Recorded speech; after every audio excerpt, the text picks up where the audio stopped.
Hello friends, welcome to study कर। मैं हूं आपका दोस्त प्रभाकर। आज के इस इंपॉर्टेंट लेक्चर में हम सभी डिस्कस करने वाले हैं 5 अगस्त 2024 के मोस्ट इंपॉर्टेंट करंट अफेयर्स के क्वेश्चन। तो आप इस पूरे लेक्चर को बहुत ही ध्यान से लास्ट तक जोड़ देखिएगा। पहला और इंपॉर्टेंट क्वेश्चन आपसे क्या पूछा जा रहा है, इसरो ने अंतरराष्ट्रीय अंतरिक्ष स्टेशन के आगामी मिशन के लिए गगन यात्री के रूप में किसे चुना है। आंसर हो जाएगा इसका शुभांशु शुक्ला और प्रशांत बालकृष्णन नायर। तो इन दोनों लोगों को गगन यात्री या अंतरिक्ष यात्री के रूप में चुना गया है। तो गगन यात्री का मतलब अंतरिक्ष यात्री होता है, इस बात को आप जरूर याद रखिएगा। ठीक है, तो इस क्वेश्चन का जो राइट आंसर हो जाएगा वो हो जाएगा क्या, ऑप्शन नंबर सी।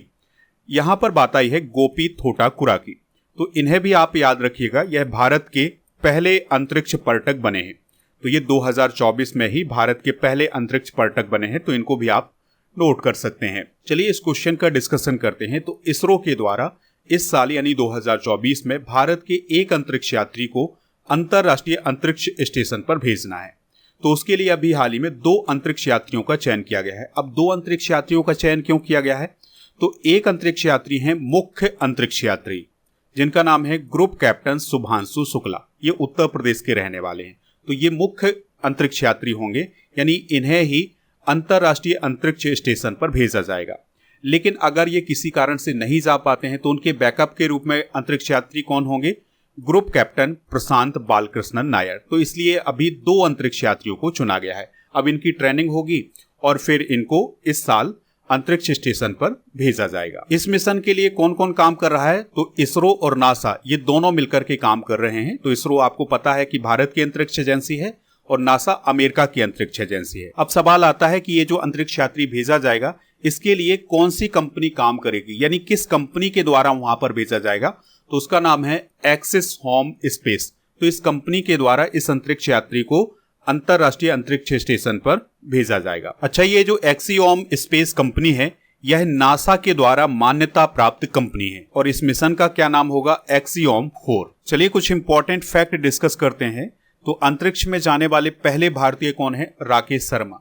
ये किस वर्ष अंतरिक्ष में गए थे, 1984। अंतरिक्ष पर पहुंचने वाली पहली भारतीय महिला कौन है, कल्पना चावला। अगर आपसे पूछा जाए कि अंतरिक्ष में जाने वाले पहले इंसान कौन है, तो उनका नाम है यूरी गागरिन, जो कि कहां के थे, सोवियत संघ के थे। तो ये 12 अप्रैल 1961 को अंतरिक्ष में गए थे। अंतरिक्ष में जाने वाली पहली महिला कौन है, तो वो है सोवियत संघ की वेलेंटीना टेरेस्कोवा। ये 1963 में अंतरिक्ष में गई थी। अच्छा, आपसे पूछा जाए अगर कि अंतरराष्ट्रीय अंतरिक्ष स्टेशन को कब लॉन्च किया गया था, तो 1998 में लॉन्च किया गया था। और किसने मिलकर के इसको लॉन्च किया था, तो यूरोप, अमेरिका, रूस, कनाडा और जापान, तो इन सभी ने मिलकर के अंतरराष्ट्रीय अंतरिक्ष स्टेशन को लॉन्च किया था। तो ये पृथ्वी का चक्कर लगा रहा है और यहां पर अंतरिक्ष यात्री जाते हैं और विभिन्न प्रकार की खोजें करते हैं। लेकिन आपको एक बात याद रखनी है कि रूस 2024 के अंत तक, यानी इस साल के अंत तक अंतरराष्ट्रीय अंतरिक्ष स्टेशन के प्रोजेक्ट से हट जाएगा। अच्छा, अभी ऐसे कौन कौन से देश हैं जो मानव को अंतरिक्ष में भेजने का काम करते हैं, तो रूस, चाइना, अमेरिका, ये 3 देश ऐसे हैं जो मानव को अंतरिक्ष में भेजने का काम करते हैं। अच्छा, भारत भी कुछ इसी प्रकार का प्रयास कर रहा है। तो अगर भारत का गगनयान मिशन सफल हो जाता है तो भारत दुनिया का चौथा ऐसा देश बन जाएगा जो मानव को अंतरिक्ष में भेजने का काम करेगा। आप इस पूरी लेक्चर को बहुत ही ध्यान से लास्ट तक देखिएगा। लास्ट में आपसे क्वेश्चन पूछा जाएगा जिसका आंसर आपको कमेंट बॉक्स में देना है। अगर आप चैनल पर पहली बार आए हैं तो सब्सक्राइब कर लें, बेल आइकन भी दबा लें, जिससे आपको समय पर सबसे पहले नोटिफिकेशन मिल सकेगा। आप स्टडी करके ऐप को डाउनलोड कर लीजिएगा। ऐप पर आपको paid course, e book, test series, PDF ये सभी मिल जाएगा। इसके अलावा आपको टेस्ट पास मिल जाएगा। तो टेस्ट पास में अगर आप किसी भी एग्जाम की तैयारी कर रहे हैं तो उस एग्जाम का टेस्ट मिल जाएगा और इस टेस्ट की वैलिडिटी होगी 1 वर्ष के लिए। तो आप इस टेस्ट को प्राप्त कर सकते हैं ऐप से।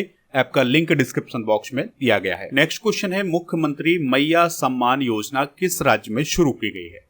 तो यह योजना झारखंड राज्य में शुरू की गई है। तो दोस्तों, आप सभी लोग देखते होंगे कि जब भी किसी राज्य में चुनाव आते हैं तो चुनाव से पहले कई योजनाएं शुरू की जाती हैं। जैसे आपने कुछ समय पहले देखा होगा, महाराष्ट्र राज्य में कई योजनाएं शुरू की गई हैं, क्योंकि महाराष्ट्र में नवंबर में चुनाव होने वाले हैं। इसी प्रकार से झारखंड में भी नवंबर में चुनाव होने वाले हैं, तो उससे पहले कई योजनाएं यहां पर शुरू की जा रही हैं। ठीक है, तो इसी क्रम में झारखंड की सरकार के द्वारा मुख्यमंत्री मैया सम्मान योजना की शुरुआत की गई है। ऑप्शन डिस्कस करते हैं तो झारखंड में विश्वकर्मा पेंशन योजना की शुरुआत की गई है, और मध्य प्रदेश में लाडली बहना योजना की शुरुआत की गई है, और हरियाणा में सबेरा कार्यक्रम शुरू किया गया है। चलिए इस क्वेश्चन का डिस्कशन करते हैं। तो जो झारखंड के चीफ मिनिस्टर हैं हेमंत सोरेन, उनके द्वारा महिलाओं को वित्तीय सहायता प्रदान करने के लिए मुख्यमंत्री मैया सम्मान योजना शुरू की गई है। ठीक है, इस योजना को पहले झारखंड बहन बेटी स्वावलंबन प्रोत्साहन योजना कहा जाता था। इस योजना में जो लाभार्थी महिलाएं होंगी उनके बैंक अकाउंट में हर महीने 1,000 रुपए प्रदान किए जाएंगे, यानी 1,000 रुपए उनके खाते में डाले जाएंगे। तो इस प्रकार की योजना झारखंड राज्य में शुरू की गई है। झारखंड की बात आई है तो झारखंड की कैपिटल क्या है? रांची, आप सभी को पता होगा। और चीफ मिनिस्टर कौन है? हेमंत सोरेन। और इनकी पॉलिटिकल पार्टी का क्या नाम है? झारखंड मुक्ति मोर्चा। झारखंड किस राज्य से अलग हुआ था? तो ये बिहार राज्य से अलग हुआ था। झारखंड के अभी हाल ही में नए गवर्नर बने हैं संतोष गंगवार। हाल ही में लॉन्च की गई कुछ प्रमुख योजनाएं डिस्कस कर लेते हैं। जैसे गोवा राज्य में गोएम बिना मूल्य विज एवजन योजना शुरू की गई है। गुजरात में श्रमिक बसेरा योजना शुरू की गई है। तेलंगाना में राजीव गांधी सिविल अभय हस्तम योजना शुरू की गई है। महाराष्ट्र में लाडला भाई योजना शुरू की गई है। और केंद्र सरकार ने अभी हाल ही में पीएम सूर्य घर मुफ्त बिजली योजना शुरू की है। और मध्य प्रदेश ने पीएम श्री पर्यटन हवाई सेवा की शुरुआत की है। दिल्ली में मुख्यमंत्री महिला सम्मान योजना की शुरुआत की गई है। असम में मुख्यमंत्री निजुत मोइना योजना की शुरुआत की गई है। रक्षा मंत्रालय ने अदिति योजना शुरू की है। और हिमाचल प्रदेश की सरकार ने इंदिरा गांधी प्यारी बहना सुख सम्मान निधि योजना की शुरुआत की है। तो ये हैं हाल ही में लॉन्च की गई कुछ प्रमुख योजनाएं। चलिए बढ़ते हैं अगले क्वेश्चन की तरफ। यामिनी कृष्णमूर्ति का निधन हो गया है, वह किस नृत्य की कलाकार थी? आंसर हो जाएगा भरतनाट्यम। तो यामिनी कृष्णमूर्ति का संबंध किस नृत्य से था? भरतनाट्यम से। तो उनका 83 साल की उम्र में निधन हो गया है। उनका जन्म हुआ था 20 दिसंबर 1940 को आंध्र प्रदेश की चित्तूर जिले में। आपको याद रखना है कि वह भारत की सबसे पॉपुलर भरतनाट्यम डांसर थी। उन्हें 1968 में पद्मश्री भी दिया गया, 2001 में पद्म भूषण दिया गया, और अभी हाल ही में 2016 में उन्हें पद्म विभूषण से सम्मानित किया गया था, जो कि भारत का दूसरा सर्वोच्च नागरिक सम्मान है। अच्छा, भरतनाट्यम नृत्य की बात करें तो यह एक शास्त्रीय नृत्य है, और इस नृत्य का संबंध तमिलनाडु राज्य से है, क्योंकि इसकी उत्पत्ति तमिलनाडु के तंजौर जिले में हुई थी। भरतनाट्यम एक प्रकार का एकल स्त्री नृत्य है, यानी इसमें एक स्त्री होती है और वही डांस करती है। भरतनाट्यम से संबंधित कुछ और महत्वपूर्ण कलाकार हैं, उनको भी आप याद रखिएगा, जैसे पद्म सुब्रमण्यम, अलार मेल बल्ली, अनीता रत्नम, मृणाली साराभाई, मल्लिका साराभाई, मीनाक्षी सुंदरम पिल्लई, सोनल मानसिंह, बैजंती माला, स्वप्न सुंदरी, रोहिंटन कामा और लीला सैमसन और बाला सरस्वती। तो ये सभी भरतनाट्यम से संबंधित हैं। अब हम कुछ प्रमुख राज्यों के लोक नृत्य डिस्कस करेंगे। जैसे मध्य प्रदेश की बात की जाए तो मटकी और राई यहाँ पर काफी फेमस है। असम में बिहू, उत्तर प्रदेश में नौटंकी, गुजरात में गरबा, कर्नाटक में यक्षगान, पंजाब में भांगड़ा और गिद्दा, और राजस्थान में कालबेलिया और घूमर, महाराष्ट्र में तमाशा और लावणी, उत्तराखंड में कजरी और छोलिया, जम्मू कश्मीर में कूंद, दंडी नाच और रऊफ, हिमाचल प्रदेश में छपेली, दांगी और थाली, ये नृत्य फेमस हैं। बिहार में छऊ, विदेशिया और जाट जतिन, केरल में कथकली और मोहिनीअट्टम, नागालैंड में लीम और छौंग, पश्चिम बंगाल में जात्रा, ढाली, छाऊ, गोवा में मंदी ढकनी, आंध्र प्रदेश में कुचिपुड़ी, झारखंड में विदेशिया और छऊ, और उड़ीसा में ओडिसी और घुमरा, और छत्तीसगढ़ में पंथी नृत्य। ये काफी फेमस नृत्य हैं, तो इन सभी को आप नोट कर लीजिएगा। अगला क्वेश्चन है, नितिन अग्रवाल किस अर्धसैनिक बल के डायरेक्टर जनरल थे जिन्हें पद से हटा दिया गया है? आंसर हो जाएगा बीएसएफ। तो बीएसएफ के डायरेक्टर जनरल नितिन अग्रवाल को अभी उनके पद से हटा दिया गया है, और उनके साथ deputy special director general Yogesh Bahadur Khurania को भी हटा दिया गया है। तो इन दोनों लोगों की छुट्टी कर दी गई है केंद्र सरकार के द्वारा। अब ये नहीं बताया गया कि क्यों इनकी छुट्टी की गई है, लेकिन इन दोनों की छुट्टी कर दी गई है। जो नितिन अग्रवाल है, अभी इनका पूरा कार्यकाल भी नहीं हुआ है। इनका कार्यकाल 2026 में पूरा होना था, लेकिन वो कार्यकाल से पहले ही हटा दिए गए हैं। तो वर्तमान में जो एसएसबी के डायरेक्टर जनरल हैं दलजीत सिंह चौधरी, उन्हें बीएसएफ का डीजी का अतिरिक्त प्रभार दिया गया है। आने वाले समय में नए डीजी मिलेंगे बीएसएफ को। बात करते हैं बीएसएफ की, तो बीएसएफ का फुल फॉर्म सभी लोगों को पता है, बॉर्डर सिक्योरिटी फोर्स होता है। इसकी स्थापना 1 दिसंबर 1965 को हुई थी।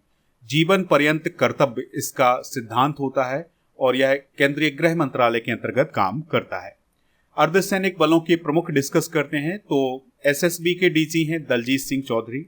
असम राइफल्स के डीजी कौन है? विकास लखेड़ा। इनकी अभी हाल ही में नियुक्ति की गई है। सीआरपीएफ के डीजी हैं अनीश दयाल सिंह और सीआईएसएफ की डीजी हैं नीना सिंह। आपको याद रखना है कि नीना सिंह सीआईएसएफ की पहली महिला डीजीपी हैं। और एनएसजी के डीजी हैं नलिन प्रभात। एसपीजी के निदेशक हैं आलोक शर्मा। आईटीबीपी के डीजी हैं राहुल रसगोत्रा और एनसीसी के डीजी हैं गुरबील पाल सिंह। और आईसीजी यानी कि भारतीय तटरक्षक बल के महानिदेशक कौन है? राकेश पाल। और एनडीआरएफ के डीजी हैं पीयूष आनंद। आरपीएफ यानी रेलवे प्रोटेक्शन फोर्स के डीजी हैं मनोज यादव और होमगार्ड के डीजी हैं विवेक सिंह। अगला क्वेश्चन है, हाल ही में भारत के किस पड़ोसी देश में असहयोग आंदोलन शुरू हुआ है, यानी नॉन कोऑपरेशन मूवमेंट शुरू हुआ है? आंसर हो जाएगा इसका बांग्लादेश। तो बांग्लादेश में एक असहयोग आंदोलन शुरू हुआ है। आपको याद होगा कि कुछ समय पहले बांग्लादेश में छात्रों के द्वारा एक आंदोलन चलाया गया था जिसने हिंसा का रूप ले लिया था। और छात्रों के द्वारा जो आंदोलन शुरू किया गया था वो आरक्षण के खिलाफ आंदोलन था। लेकिन अब सरकार के खिलाफ एक असहयोग आंदोलन शुरू हुआ है, इस बात को आप याद रखिएगा। तो इन आंदोलनों में हिंसा हो रही है। 70 से अधिक लोग यहाँ पर मारे जा चुके हैं। भारत ने भी अपने नागरिकों को सुरक्षित रहने के लिए एडवाइजरी जारी की है। तो इस प्रकार का मूवमेंट हो रहा है बांग्लादेश में। तो छात्रों के द्वारा जो आरक्षण के खिलाफ आंदोलन किया गया था वो किस प्रकार का आंदोलन था? तो देखिए, बांग्लादेश में नौकरियों में 56% आरक्षण था। तो इसी आरक्षण को खत्म करने के लिए आंदोलन चलाया गया था और फिर इस रिजर्वेशन को हाई कोर्ट के द्वारा पलट दिया गया। तो जो 56% आरक्षण था उसको लगभग 7% आरक्षण कर दिया। लेकिन अब फिर से वहां पर एक असहयोग आंदोलन शुरू हुआ है। अब आने वाले समय में देखते हैं कि वहां पर किस प्रकार के हालात बनते हैं। बांग्लादेश की बात करें तो भारत का पड़ोसी देश है और इसकी राजधानी है ढाका। टका यहाँ की करेंसी है। राष्ट्रपति है मोहम्मद शहाबुद्दीन चुप्पू। शेख हसीना यहाँ की प्राइम मिनिस्टर हैं। काफी लंबे समय से यहाँ की प्राइम मिनिस्टर हैं कौन? शेख हसीना।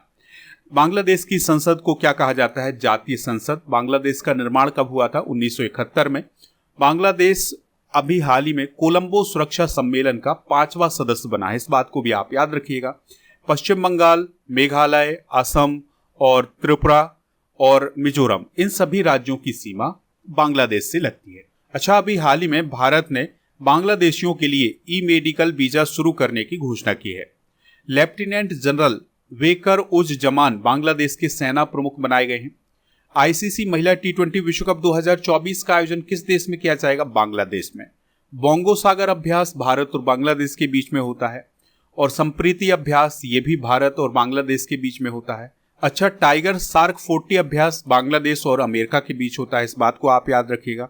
अभी कुछ समय पहले भारतीय रेलवे ने बांग्लादेश को 20 ब्रॉड गेज इंजन सौंपे हैं। नेक्स्ट क्वेश्चन है, मॉर्निंग कंसल्ट के अगस्त 2024 के सर्वे में दुनिया के सबसे लोकप्रिय नेता कौन बने हैं? तो उनका नाम है नरेंद्र मोदी जी। तो अमेरिका की एक कंपनी है जिसका नाम है मॉर्निंग कंसल्ट। तो यह दुनिया के 25 देशों के जो हेड हैं उनकी अप्रूवल रेटिंग जारी करता है कि कौन सा नेता ज्यादा लोकप्रिय है। इस प्रकार की रेटिंग वो जारी करता है। तो इस रेटिंग में, यानी कि जो अगस्त 2024 में रेटिंग जारी की गई है, उसमें prime minister Modi ji 69% rating के साथ पहले स्थान पर हैं। दूसरे स्थान पर हैं मैक्सिको के राष्ट्रपति जिनका नाम है आंद्रे मैनुअल लोपेज ओब्राडोर।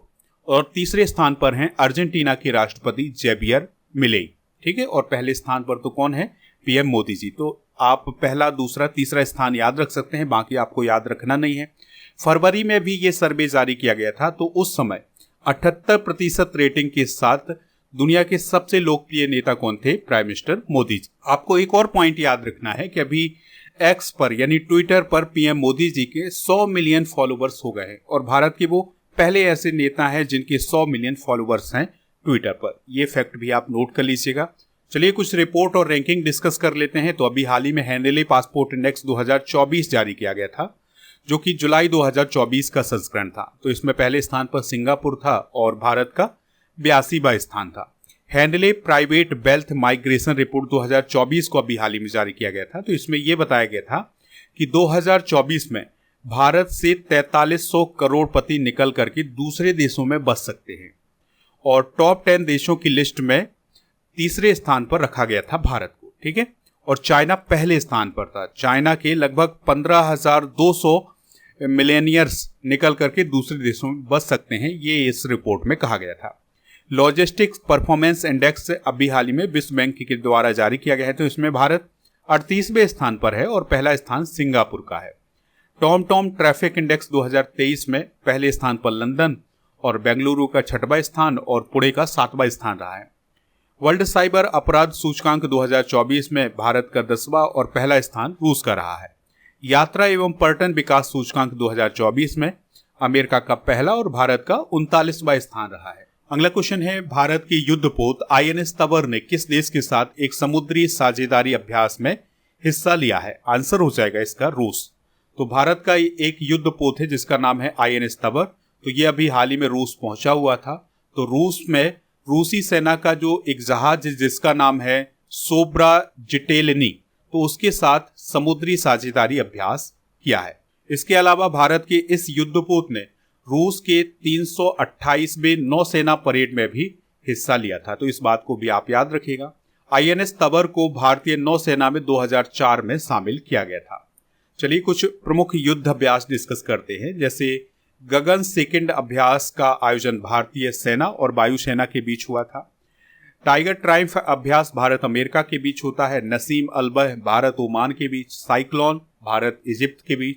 मैत्री युद्ध अभ्यास भारत थाईलैंड और अयुत्या अभ्यास भारत और थाईलैंड के बीच होता है।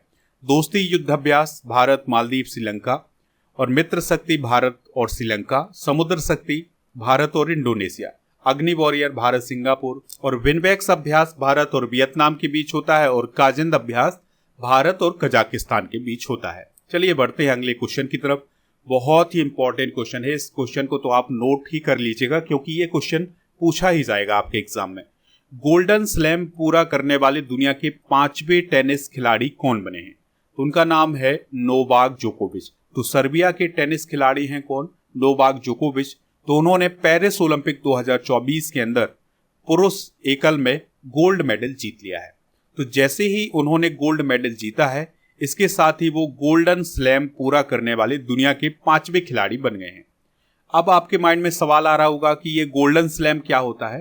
तो अगर कोई टेनिस खिलाड़ी 4 ग्रैंड स्लैम जीत लेता है टेनिस के, यानी कि Australian open, French open, Wimbledon और US ओपन, और इसके साथ ही वो ओलंपिक में गोल्ड मेडल जीत लेता है, तो उसको कहा जाता है गोल्डन स्लैम।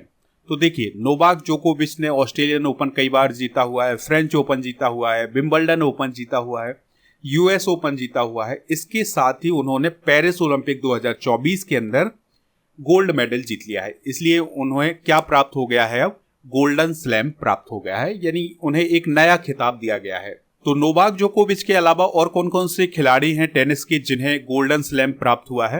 तो Steffi Graf, Andre Agassi, Rafale Nadal और सेरेना विलियम्स। तो ये वो खिलाड़ी हैं जिनको गोल्डन स्लैम प्राप्त हुआ है। नोवाक जोकोविच ने पेरिस ओलंपिक 2024 के अंदर किसको हराया है, ये जरूर याद रखिएगा। तो उन्होंने स्पेन के कार्लोस अल्कराज को हराया है। नोवाक जोकोविच अपने करियर में अब तक 24 ग्रैंड स्लैम जीत चुके हैं। देखिए, टेनिस की बात आई है तो टेनिस के जो ग्रैंड स्लैम आयोजित किए जाते हैं उनको डिस्कस करते हैं, उनकी विजेता डिस्कस करते हैं। जैसे ऑस्ट्रेलियन ओपन 2024 की बात करें तो पुरुष एकल का खिताब यानिक सिनर ने जीता था, जो कि इटली के थे, और महिला एकल का खिताब आर्याना सबालेंका ने जीता था, जो कि बेलारूस की थी। फ्रेंच ओपन 2024 के पुरुष एकल के विजेता थे कार्लोस अल्कराज, जो कि स्पेन के हैं, और महिला एकल की विजेता थी एगा स्विएटेक, जो कि पोलैंड की थी। विंबलडन अभी हाल ही में आयोजित किया गया था। तो विंबलडन में पुरुष एकल के विजेता थे कार्लोस अल्कराज और महिला एकल की विजेता थी चेक रिपब्लिक की बारबोरा क्रेजिकोवा। नेक्स्ट क्वेश्चन है, ICAR CMFRI के डायरेक्टर कौन बने हैं? तो उनका नाम है डॉक्टर ग्रिनसन जॉर्ज। तो doctor Grinson George ICAR CMFRI के डायरेक्टर बने हैं। अच्छा, संजय शुक्ला कौन बने हैं? अभी हमने डिस्कस किया हुआ था एक दिन, राष्ट्रीय आवास बैंक के MD। प्रीति सूदन UPSC की नई चेयरपर्सन बनी है और मनोज मित्तल सिडबी के CMD बने हैं। तो दोस्तों, ICAR का मतलब क्या होता है? Indian council of agriculture research, यानी कि ये एग्रीकल्चर में रिसर्च करने वाली एक संस्था है। तो उसी का एक प्रभाग है जिसका नाम है CMFRI, यानी केंद्रीय समुद्री मत्स्य अनुसंधान संस्थान। तो उसके डायरेक्टर कौन बने हैं? डॉक्टर ग्रिनसन जॉर्ज। और अगर हम बात करें ICAR की, तो इसकी स्थापना 16 जुलाई 1929 को की गई थी। हिमांशु पाठक इसके डायरेक्टर हैं और इसका हेडक्वार्टर है नई दिल्ली में। अभी हाल ही में ICAR के द्वारा एक योजना शुरू की गई है जिसका नाम है वन साइंटिस्ट वन प्रोडक्ट योजना। नेक्स्ट क्वेश्चन है, डेमोक्रेटिक राष्ट्रपति पद के लिए नामांकन जीतने वाली पहली आश्वेत और दक्षिण एशियाई महिला कौन बनी है? तो उनका नाम है कमला हैरिस। तो दोस्तों, इस साल यानी 2024 में अमेरिका में राष्ट्रपति के चुनाव आयोजित किए जाने हैं। तो अमेरिका में दो प्रकार की पार्टियां हैं, यानी दो प्रमुख पार्टियां हैं। उनमें से पहली पार्टी है डेमोक्रेटिक पार्टी, दूसरी है रिपब्लिकन पार्टी। तो अमेरिका में इस प्रकार का प्रावधान है कि अगर कोई व्यक्ति किसी पार्टी से उम्मीदवार बनना चाहता है राष्ट्रपति पद का, तो उससे पहले उसे अपनी पार्टी के मेंबरों का समर्थन प्राप्त करना होगा। तो जो कमला हैरिस हैं वो डेमोक्रेटिक पार्टी की तरफ से राष्ट्रपति की पद की उम्मीदवार बनी है। तो अभी उन्होंने अपनी पार्टी यानी डेमोक्रेटिक पार्टी से समर्थन प्राप्त कर लिया है, यानी कि उनके जो मेंबर हैं उन्होंने कमला हैरिस को अपना समर्थन दिया है। अब वो राष्ट्रपति पद का नामांकन भरेंगी। कमला हैरिस के बारे में आपको याद रखना है कि इनका संबंध भारत से भी है, यानी इनकी जो माँ है वो तमिलनाडु राज्य से थी। ठीक है, तो इस बात को भी आप याद रखिएगा। तो कमला हैरिस पहली आश्वेत और पहली दक्षिण एशियाई महिला बनी है जो किसी प्रमुख अमेरिकी राजनीतिक पार्टी की राष्ट्रपति पद की उम्मीदवार बनी है। बात करते हैं अमेरिका की। तो अमेरिका की कैपिटल क्या है? Washington DC। राष्ट्रपति हैं वर्तमान में जो बाइडेन और ये डेमोक्रेटिक पार्टी से हैं। उपराष्ट्रपति हैं कमला हैरिस और करेंसी है यहाँ की US डॉलर। तो दोस्तों, ये थे आज की करंट अफेयर्स के क्वेश्चन। चलिए अब हम कल के करंट अफेयर्स के क्वेश्चन एक बार रिवाइज कर लेते हैं। राज्यपालों के 52वें सम्मेलन की अध्यक्षता किसने की है? राष्ट्रपति द्रौपदी मुर्मू ने। इंडो पैसिफिक इकोनॉमिक फ्रेमवर्क की आपूर्ति श्रृंखला परिषद का उपाध्यक्ष कौन सा देश बना है? भारत। भारत ने वियतनाम को कितना ऋण प्रदान करने की घोषणा की है? $300 मिलियन। चौथा राष्ट्रीय हिंदी सम्मेलन 2024 कहाँ आयोजित हुआ है? नई दिल्ली में। केंद्रीय विद्युत प्राधिकरण ने किस राज्य में हाइड्रो पंप भंडारण संयंत्र की मंजूरी दी है? ओडिशा और कर्नाटक। 2023 में वैश्विक कृषि निर्यात में भारत किस स्थान पर है? 8वें।